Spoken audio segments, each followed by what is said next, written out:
तो हमारे चैनल में आप सभी की स्वागत है। आखिर इस वीडियो के माध्यम से जो कि जीके और जीएस का जो कि प्रश्न जो कि करवाने वाले हैं, जो कि सभी एग्जाम में जो कि पूछा जाता है। आप किसी भी एग्जाम की तैयारी कर रहे हैं तो आखिर आप लोग का एग्जाम में जो कि देखने को मिलता है। तो चलिए आखिर इस वीडियो के माध्यम से जो कि जीके और जीएस का कैसा प्रश्न आप सभी को एग्जाम में जो कि देखने को मिलता है, आखिर इस वीडियो के माध्यम से जो कि जानने वाले हैं। तो इस वीडियो को शुरू से अंत तक देखिए, तभी आप लोग को समझ में आएगा। और वीडियो अच्छा लगे तो लाइक कर दीजिएगा, चैनल पर नहीं तो चैनल को सब्सक्राइब कर दीजिएगा और बेल आइकन ऑन रखिएगा। तो चलिए, तो आखिर जीके और जीएस से कैसा प्रश्न जो कि देखने को मिलता है। तो पहला प्रश्न क्या पूछ रहा है, प्रधानमंत्री को नियुक्त कौन करता है। तो प्रधानमंत्री को नियुक्त कौन करता है, तो राष्ट्रपति करते हैं। प्रधानमंत्री को नियुक्त कौन करता है, तो राष्ट्रपति जो कि करते हैं। इसका राइट आंसर ऑप्शन जो कि डी हो जाएगा। अगले का प्रश्न की ओर चलते हैं। अगले का प्रश्न क्या पूछ रहा है कि क्षेत्रफल के दृष्टि से भारत में सबसे छोटा राज्य कौन सा है। तो क्षेत्रफल के दृष्टि से भारत में सबसे छोटा राज्य कौन सा है, आप लोग को बताना है। तो क्षेत्रफल के दृष्टि से भारत में सबसे छोटा राज्य कौन सा है, तो गोवा है। इसका राइट आंसर ऑप्शन जो कि बी हो जाएगा। अगले का प्रश्न की ओर चलते हैं। अगले का प्रश्न क्या पूछ रहा है कि क्षेत्रफल के दृष्टि से भारत में सबसे बड़ा राज्य कौन सा है। तो क्षेत्रफल के दृष्टि से भारत में सबसे बड़ा राज्य कौन सा है, आप लोग को बताना है। तो क्षेत्रफल के दृष्टि से भारत में सबसे बड़ा राज्य कौन सा है, तो राजस्थान है। इसका राइट आंसर ऑप्शन जो कि सी हो जाएगा। अगले का प्रश्न की ओर चलते हैं। अगले का प्रश्न क्या पूछ रहा है कि जनसंख्या के दृष्टि से भारत में सबसे बड़ा राज्य कौन सा है। तो जनसंख्या के दृष्टि से भारत में सबसे बड़ा राज्य कौन सा है। तो जनसंख्या के दृष्टि से भारत में सबसे बड़ा राज्य कौन सा है, तो यह कौन सा है, तो उत्तर प्रदेश है। इसका राइट आंसर ऑप्शन जो कि डी हो जाएगा। अगले का प्रश्न की ओर चलते हैं। अगले का प्रश्न क्या पूछ रहा है कि जनसंख्या के दृष्टि से भारत में सबसे बड़ा राज्य छोटा राज्य कौन सा है। तो आप लोग को बताना है कि जनसंख्या के दृष्टि से भारत में सबसे छोटा राज्य कौन सा है। तो जनसंख्या के दृष्टि से भारत में सबसे छोटा राज्य कौन सा है, तो सिक्किम है। इसका राइट आंसर ऑप्शन जो कि बी हो जाएगा। अगले का प्रश्न की ओर चलते हैं। अगले का प्रश्न क्या पूछ रहा है, किसने कहा था कि तू मुझे खून दो मैं तुझे आज़ादी दूंगा। किसने कहा था कि तू मुझे खून दो मैं तुझे आज़ादी दूंगा। तो यह सुभाष चंद्र बोस ने जो कि कहे थे। इसका राइट आंसर ऑप्शन जो कि डी हो जाएगा। अगले का प्रश्न की ओर चलते हैं। अगले का प्रश्न क्या पूछ रहा है, अगले का प्रश्न क्या पूछ रहा है कि भारतीय राष्ट्रीय कांग्रेस के सबसे अधिक समय तक अध्यक्षता कौन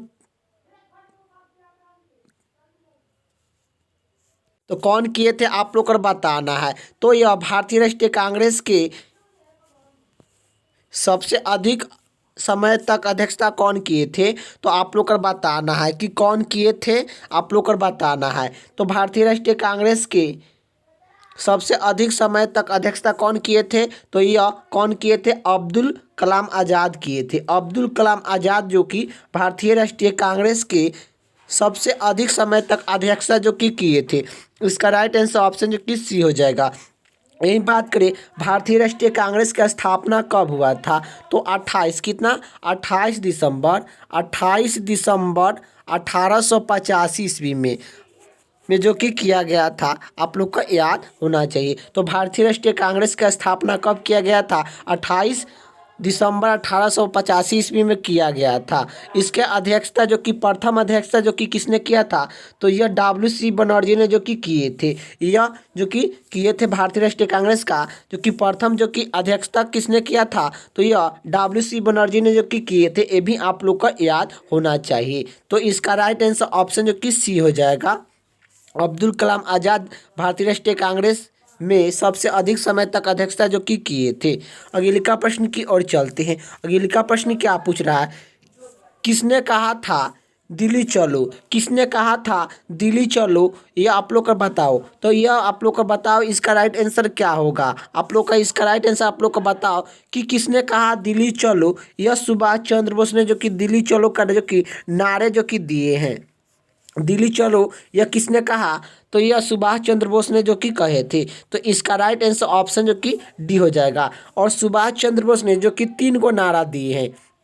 दिल्ली चलो और जय हिंद, क्या जय हिंद के नारा जो कि किसने दिया है? तो जय हिंद का नारा जो कि किसने दिया है? सुभाष चंद्र बोस ने जो कि दिए हैं। और तू मुझे खून दो मैं तुझे आज़ादी दूंगा, ये नारा सुभाष चंद्र बोस ने जो कि दिए हैं। सुभाष चंद्र बोस दिल्ली चलो जय हिंद का नारा और तू मुझे खून दो मैं तुझे आज़ादी दूंगा, ये नारा जो कि सुभाष चंद्र बोस ने जो कि दिए हैं। अगले का प्रश्न की ओर चलते हैं। अगले का प्रश्न क्या पूछ रहा है? नेताजी किस महापुरुष को कहा जाता है? तो नेताजी किस महापुरुष को कहा जाता है? तो नेताजी किस महापुरुष को कहा जाता है? तो यह किसे कहा जाता है? तो सुभाष चंद्र बोस को जो कि नेताजी कहा जाता है। और इसका राइट आंसर ऑप्शन जो कि डी हो जाएगा। अगले का प्रश्न की ओर चलते हैं। अगले का प्रश्न क्या पूछ रहा है? निम्नलिखित में कौन खड़ी फसल नहीं है?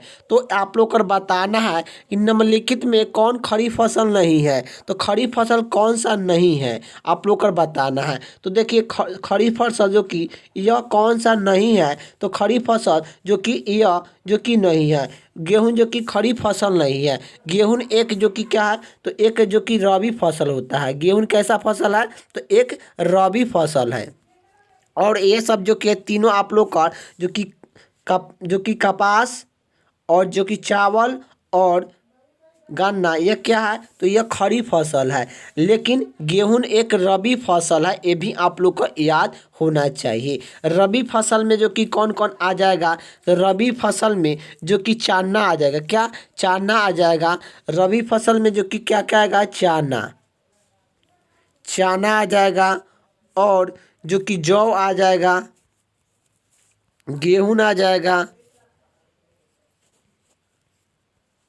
और यही बात करें तो आखिर आप लोग का यह जो कि आ जाता है, ये सब जो कि क्या आ जाता है? चना, गेहूं, ये सब क्या आता है? रबी फसल में आता है। यही बात करें यह जो कि खड़ी फसल में कपास, गन्ना और चावल ये सब जो कि खड़ी फसल में जो कि आ जाता है। अगले का प्रश्न की ओर चलते हैं। अगले का प्रश्न क्या पूछ रहा है कि भारत में सबसे अधिक प्याज उत्पादन करने वाला राज्य कौन सा है? तो भारत में सबसे अधिक प्याज उत्पादन करने वाला राज्य कौन सा है? तो भारत में सबसे अधिक प्याज राज्य उत्पादन कौन करता है? तो यह जो कि महाराष्ट्र करता है। इसका राइट आंसर ऑप्शन जो कि सी हो जाएगा कि भारत में सबसे अधिक प्याज उत्पादन करने वाला राज्य कौन सा है? तो यह महाराष्ट्र है। यही जो कि बात करें लहसुन उत्पादन करने में जो कि सबसे ज़्यादा जो कि महाराष्ट्र है। अगले का प्रश्न की ओर चलते हैं। अगले का प्रश्न क्या पूछ रहा है? अगले का प्रश्न ये पूछ रहा है भारत में सबसे अधिक आलू उत्पादन करने वाला राज्य कौन सा है? तो भारत में सबसे अधिक आलू उत्पादन करने वाला राज्य कौन सा है? तो यह उत्तर प्रदेश है। इसका राइट आंसर ऑप्शन जो कि बी हो जाएगा। अगले का प्रश्न की ओर चलते हैं। अगले का प्रश्न क्या पूछ रहा है कि भारत में सबसे अधिक जूट उत्पादन करने वाला राज्य कौन सा है? तो भारत में सबसे अधिक जूट उत्पादन करने वाला राज्य कौन सा है? तो यह पश्चिम बंगाल है। इसका राइट आंसर ऑप्शन जो कि सी हो जाएगा। भारत में सबसे अधिक जूट उत्पादन करने वाला राज्य कौन सा है? तो यह पश्चिम बंगाल है। इसका राइट आंसर ऑप्शन जो कि सी हो जाएगा। अगले का प्रश्न की ओर चलते हैं। अगले का प्रश्न क्या पूछ रहा है? भारत में सबसे अधिक गेहूं उत्पादन करने वाला राज्य कौन सा है? तो भारत में सबसे अधिक गेहूं उत्पादन करने वाला राज्य की कौन सा है आप लोग को बताना है। तो भारत में सबसे अधिक गेहूं उत्पादन करने वाला राज्य कौन सा है? तो यह उत्तर प्रदेश है। इसका राइट आंसर ऑप्शन जो कि बी हो जाएगा। अगले का प्रश्न की ओर चलते हैं। अगले का प्रश्न क्या पूछ रहा है? भारत में सबसे अधिक सेव उत्पादन करने वाला राज्य कौन सा है? तो भारत में सबसे अधिक सेव उत्पादन करने वाला राज्य जो कि कौन सा है आप लोग को बताना है। तो भारत में सबसे अधिक सेव उत्पादन करने वाला राज्य कौन सा है? तो जम्मू कश्मीर है। इसका राइट आंसर ऑप्शन जो कि डी हो जाएगा। अगले का प्रश्न की ओर चलते हैं। अगले का प्रश्न क्या पूछ रहा है? भारत में सबसे अधिक चावल उत्पादन करने वाला राज्य कौन सा है? तो भारत में सबसे अधिक चावल उत्पादन करने वाला राज्य कौन सा है? तो भारत में सबसे अधिक चावल उत्पादन करने वाला राज्य कौन सा है? तो पश्चिम बंगाल है। इसका राइट आंसर ऑप्शन जो कि सी हो जाएगा। अगला प्रश्न की ओर चलते हैं। अगला प्रश्न क्या पूछ रहा है?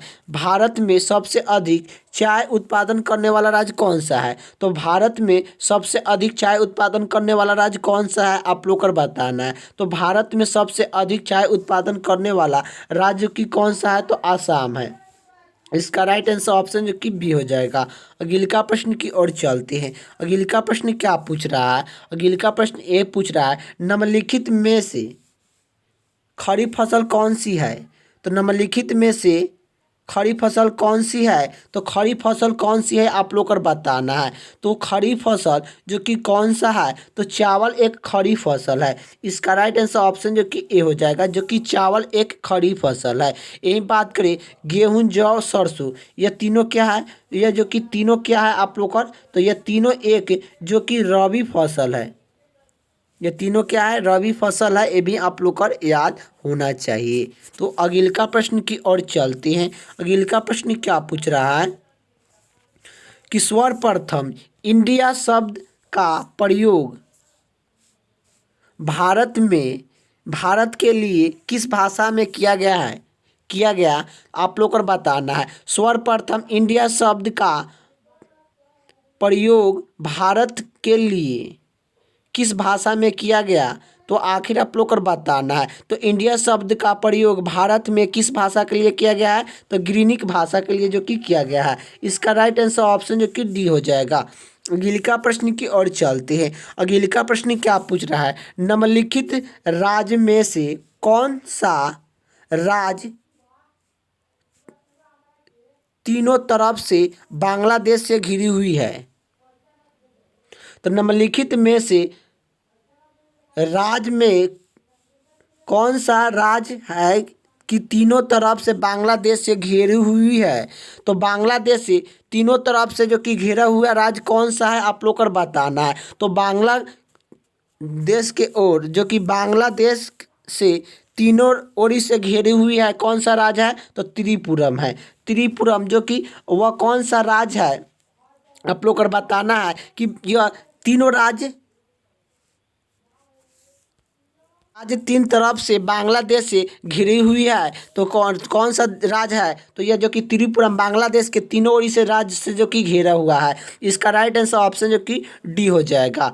अगला प्रश्न की ओर चलते हैं। अगला प्रश्न क्या पूछ रहा है? अगला प्रश्न ए पूछ रहा है कि भारत के किस प्रदेश की सीमा तीन देश क्रमिक साथ जो कि नेपाल, भूटान, चीन से मिलती है आप लोग को बताना है। तो भारत के किस प्रदेश की सीमा तीन देश के क्रमिक नेपाल, भूटान और चीन के साथ जो कि से मिलता है? तो यह जो कि मिलता है आप लोग को बताना है। तो नेपाल, भूटान और चीन के सीमा किस देश के साथ जो कि लगता है जो कि आप लोग को बताना है। तो यह जो कि भारत के किस प्रदेश की सीमा क्रमिक जो कि लगता है नेपाल, भूटान से मिलता है? तो यह जो कि सिक्किम का। इसका राइट आंसर ऑप्शन जो कि ए हो जाएगा। अगला प्रश्न की ओर चलते हैं। अगला प्रश्न क्या पूछ रहा है? अगला प्रश्न ए पूछ रहा है कि भारत के प्रथम राष्ट्रपति कौन थे? तो भारत के प्रथम राष्ट्रपति कौन थे? तो डॉक्टर राजेंद्र प्रसाद थे। डॉक्टर राजेंद्र प्रसाद भारत के प्रथम जो कि राष्ट्रपति थे। और यह आप लोग को याद होना चाहिए कि भारत के प्रथम उपराष्ट्रपति कौन है? भारत के प्रथम उपराष्ट्रपति जो कि कौन है आप लोग को बताना है। तो भारत के प्रथम उपराष्ट्रपति जो कि कौन है? तो यह कौन है? तो जो कि डॉक्टर एस राधाकृष्ण है। डॉक्टर एस राधाकृष्ण जो कि है, डॉक्टर एस राधाकृष्ण भारत के प्रथम उपराष्ट्रपति हैं। यही बात करें कि भारत के प्रथम राष्ट्रपति कौन है? तो राष्ट्रपति प्रथम जो कि कौन है? तो यह डॉक्टर राजेंद्र प्रसाद जो कि भारत के प्रथम जो कि राष्ट्रपति हैं। ये भी आप लोग को याद होना चाहिए। तो इसका राइट आंसर ऑप्शन जो कि डी हो जाएगा। अगला प्रश्न की ओर चलते हैं। अगला प्रश्न क्या पूछ रहा है? भारत के राष्ट्रपति निर्वाचन होने के लिए न्यूनतम आयु सीमा क्या है? तो भारत के राष्ट्रपति निर्वाचन होने के लिए न्यूनतम आयु सीमा क्या है? तो यह जो कि क्या है, तो यह 35 वर्ष है। राष्ट्रपति बनने के लिए न्यूनतम आयु सीमा जो कि 35 वर्ष जो कि रखा गया है। यही बात करें 35 वर्ष किन किन का आयु सीमा जो कि रखा गया है, तो यही आप लोग का बात करें 35 वर्ष किन किन का आयु सीमा रखा गया है। आप लोग का नोट कीजिएगा कि आखिर आप लोग का जो कि एक होता है क्या, एक होता है राष्ट्रपति, राष्ट्रपति और एक होता है उपराष्ट्रपति।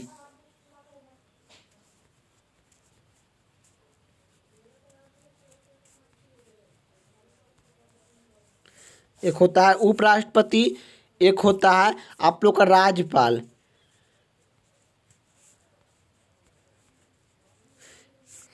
राष्ट्रपति, उपराष्ट्रपति, राज्यपाल, न्यूनतम आयु सीमा कितना होना चाहिए? तो यह 35 वर्ष जो कि होना चाहिए। राष्ट्रपति बनने के लिए न्यूनतम आयु सीमा क्या रखा गया है? तो 35 वर्ष रखा गया है। यही उपराष्ट्रपति बनने के लिए न्यूनतम आयु सीमा क्या रखा गया है? तो 35 वर्ष रखा गया है। यही बात करें कि राज्यपाल बनने के लिए न्यूनतम आयु सीमा क्या रखा गया है? तो 35 वर्ष जो कि रखा गया है।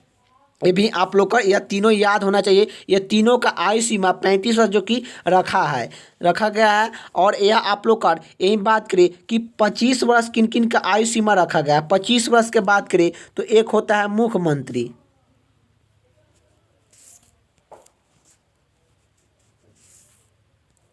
एक होता है मुख्यमंत्री बनने के लिए न्यूनतम आयु सीमा जो कि 25 वर्ष जो कि रखा गया है। यही बात करें एक होता है जो कि लोकसभा, क्या, लोकसभा, लोकसभा, एक होता है विधानसभा, एक क्या होता है, एक होता है विधानसभा, विधानसभा और प्रधानमंत्री क्या होता है? तो यह प्रधानमंत्री बनने के लिए भी आप लोग का 35 जो कि 25 वर्ष जो कि आयु होना चाहिए, जो कि प्रधानमंत्री।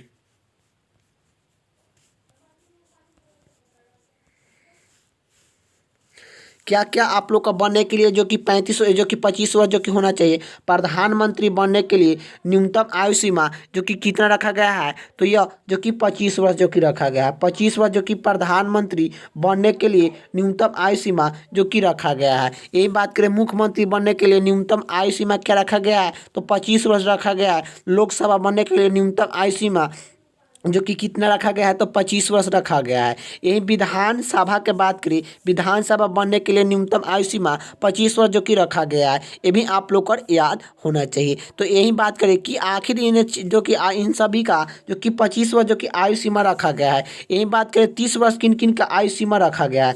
30 वर्ष के बात करें एक होता है राज्यसभा, क्या, एक होता है राज्यसभा, राज्यसभा होता है, एक होता है राज्यसभा, एक होता है विधान परिषद, क्या, विधान परिषद। विधान परिषद बनने के लिए न्यूनतम आयु सीमा जो कि क्या रखा गया है? तो यह 30 वर्ष जो कि रखा गया है।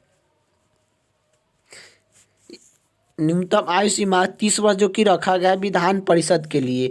यही बात करें विधान परिषद के लिए 30 वर्ष, जो कि राज्यसभा के लिए जो कि 30 वर्ष। यही बता दें कि जिला परिषद, क्या, जिला परिषद के लिए, जिला परिषद के लिए न्यूनतम आयु सीमा जो कि कितना रखा गया है? तो यह 30 वर्ष जो कि रखा गया है। ये तीनों का न्यूनतम आयु सीमा जो कि 30 वर्ष जो कि रखा गया है बनने के लिए। तो आखिर यह आप लोग का वीडियो कैसा लगा कमेंट बॉक्स में बताइएगा। और वीडियो अच्छा लगे तो लाइक कर दीजिएगा, चैनल पर नहीं तो चैनल को सब्सक्राइब कर दीजिएगा और बेल आइकन ऑन रखिएगा। जय हिंद, जय भारत।